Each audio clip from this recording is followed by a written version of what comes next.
হ্যাঁ, সেদিন আমরা সবাই মিলে গেছিলাম দক্ষিণেশ্বরে পুজো দিতে। এই যে আমাদের ফুল টিম। স্কাইওয়াক দিয়ে যাচ্ছি একদম সোজা মন্দিরে।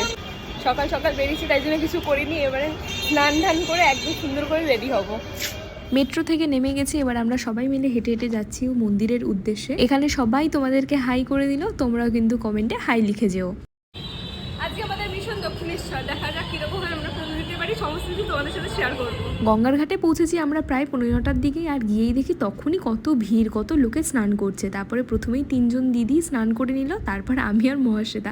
আমার যা ভয় লেগেছে, আর মহাশ্বেতা আমাকে বলছে তুই নাম, আমি বলছি না আমি নামবো না। শেষ পর্যন্ত সেই বেচারি আমার মাথায় জল দিয়ে দিয়েছে। পুজো দিয়ে বেরিয়ে গেছি, প্রচন্ড লাইন ছিল, যাই হোক অনেক ভালো করে পুজো দিতে পেরেছি।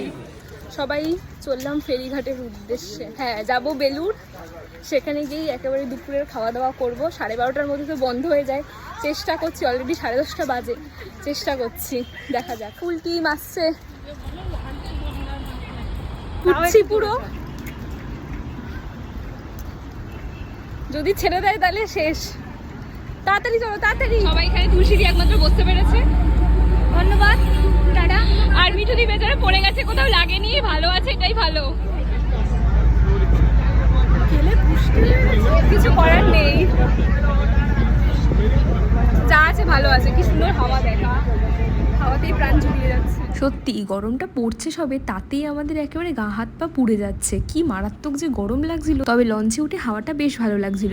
বেলুড় মঠ নেমে গেছি, এবারে যাওয়ার পালা। ভিতরেই বলছে কুপন কাটার জায়গা আছে, খুব তাড়াতাড়ি যাওয়ার চেষ্টা করছি যাতে কুপনটা পাই। আমি আর বৌরা দিদি খুব তাড়াতাড়ি হাঁটছি, পিছনে সবাই আসছে। এই যে বেলুড় মঠে আমরা ঢুকে গেছি, তখন প্রায় 11:30টার মতো বাজে। ওই ভেসেলটা যদি ছেড়ে যেত না, তাহলে আমাদের আসতে বহুত লেট হয়ে যেত, আর আমাদের কপালে হয়তো খাবারটাও জুটতো না। ভিতরে ঢুকে গেছি, খাওয়া দাওয়ার জায়গা, খুব সুন্দর ব্যবস্থা। বেলুড় মঠে আমি প্রথমবার খাওয়া দাওয়া করলাম, এই এক্সপিরিয়েন্স আমার ভীষণ ভালো। তোমাদের সাথেও শেয়ার করব অন্য একটা শর্টসে, কালকে সেই শর্টস আসতে চলেছে। তাই জন্য চ্যানেলটাকে সাবস্ক্রাইব করে রেখো, যাতে নোটিফিকেশন সবার আগে তোমার কাছে পৌঁছায়। এখন মটকা মালাই খাওয়া হচ্ছে সবাই মিলে।